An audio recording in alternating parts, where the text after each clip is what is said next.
Hey Falcon fans, I'm Thomas Mott. Welcome into today's video where we go over the latest Falcons news and rumors, and there's some interesting developing stuff from both The Athletic and a little bit of ESPN as well regarding the current state of the Julio Jones trade saga, which we talk a lot about here in the channel, but that is the real news in the ATL, as every single day could be a day closer to either confirming they're going to keep Julio Jones or we're going to talk about trading Julio Jones. So the latest from The Athletic is a report coming out saying that the Falcons are obviously trying to trade Julio Jones. They're going to try to trade Julio Jones, but there is quiet trade interest in terms of people calling out after the NFL draft for Julio Jones, which is interesting because was there more interest before the draft? Doesn't seem to be the case. And as of right now, for the aging star wide receiver, it doesn't seem like there's a lot of trade market for him at the moment. And the question is, do teams not think that Julio Jones is worthy of being traded for, or are the Falcons asking too much in return for the star wide receiver? That is yet to go ahead and be seen. Now, another issue on this before I go ahead and give you the quote on the Athletic article is that the Falcons are trying to find money in order to sign their rookie class. It takes about $5 to $10 million to do so, and as we currently stand, Atlanta doesn't have a lot of free money. So this is kind of something that could press the issue a little bit sooner rather than later in order to get the rookie signed in trading Julio Jones. So here is your Athletic write-up on the Julio Jones discussion. Quote, the Falcons would like to trade Julio Jones. That doesn't mean it's 100% that it's going to happen. Doesn't mean some members of the organization don't believe in the future or don't believe the future Hall of Famer can still play when healthy. But Jones' availability on the trade market has been clear almost from the time new general manager Terry Fontenot and coach Arthur Smith landed in Atlanta and realized the extent of the team's salary cap problems. Anybody who wants to deny that likely is doing so out of mere fandom, end quote. So we piggyback that discussion with a conversation that Matt Ryan had on in a media interview a couple of days ago when asked about the whole saga of trading his star wide receiver Julio Jones. They've been paired at the hip for basically Matt Ryan's entire career. So there's a tweet we'll throw up on your screen right now which has the exchange here in terms of Matt Ryan and Julio Jones. Quote, Matt Ryan, what the offense without Julio Jones would look like. He says, quote, I don't know.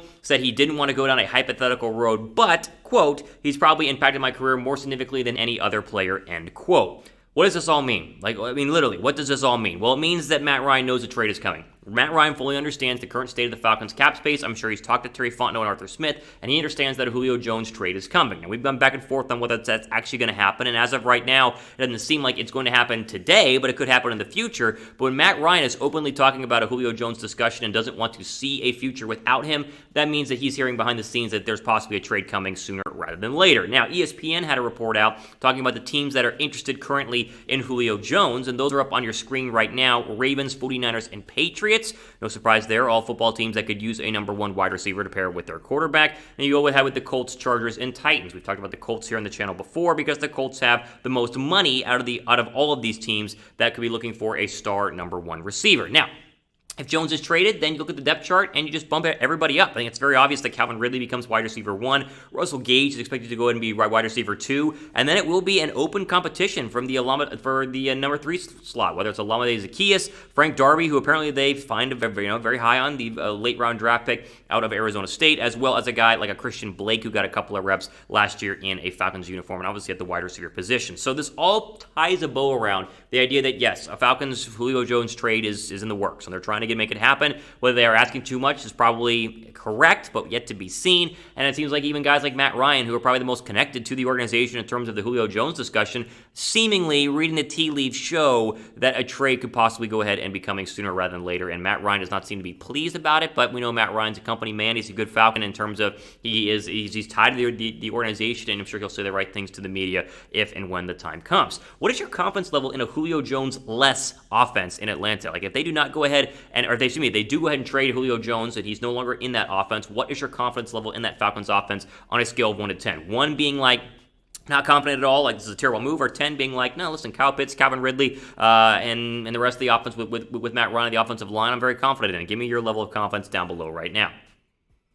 Okay, before we go ahead and keep going, help us get to 2,400 subs here on the channel as we keep growing. I mean, we're getting a nice little small audience here with every single video. We're trying to get closer and closer to 24,000 subs, or 2,400 subs, and then 2,500 subs. And so if you like the channel, subscribe down below, give us a thumbs up because it helps the channel grow. And the more subscribers we have, the more videos we can go ahead and put out for you guys to watch.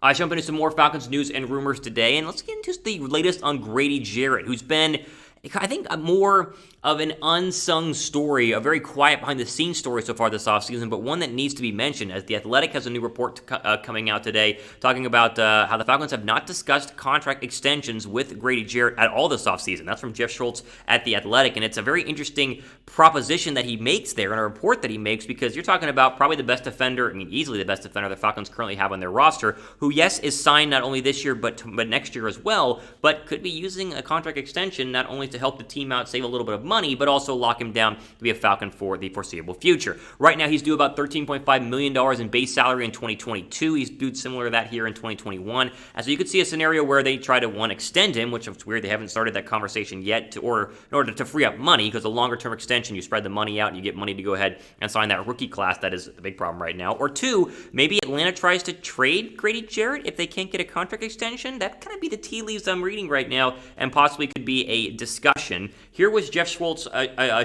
talking about the Grady Jarrett future with the Atlanta Falcons. Quote, Falcons are not going to cut a bunch of starters to create $7 to $8 million in cap space. Sources say there are only two players they consider viable options to remedy the issue: Grady Jarrett or Julio Jones, end quote. And we talk about Julio Jones a lot here on the channel, and obviously Julio Jones, the trade, they're trying to work that out, but the trade stuff has been quiet. We talked about that, and it doesn't seem like any team is really willing to offer anything crazy for Julio Jones at the moment. But Schultz mentioned the other player that they could go ahead and find a way to free up money by is letting go of Grady Jarrett. Now, my question is, does that mean the Falcons would trade Grady Jarrett? Like, would Atlanta really trade him?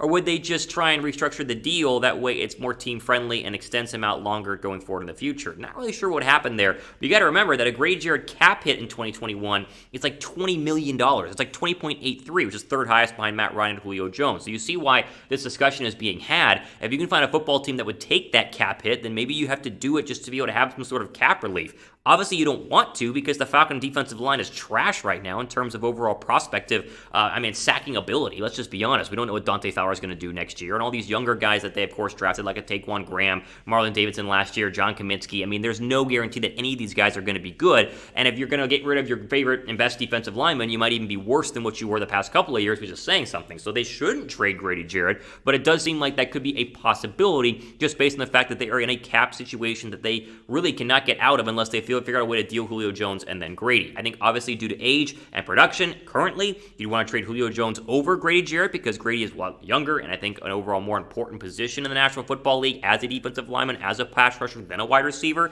And two, you have legitimate options behind Julio Jones, like a Calvin Ridley or even a tight end in Kyle Pitts, and you have no legit options behind Grady Jarrett. So don't try and trade him. I would say try and extend him, but it is weird that we're reporting here today and talking about a report today that they have not had any discussions about trading, or I should say that, maybe they have not had discussions about a contract extension for a guy who has a massive, massive cap hit. Let me ask you guys this. Would you consider trading Grady Jarrett? Like, if you're a Falcon fan, would you trade him? Type Y down below for yes. If you would not, go ahead and type N down below for no. I don't want to, but you got to find money somehow. I'll see what you guys think.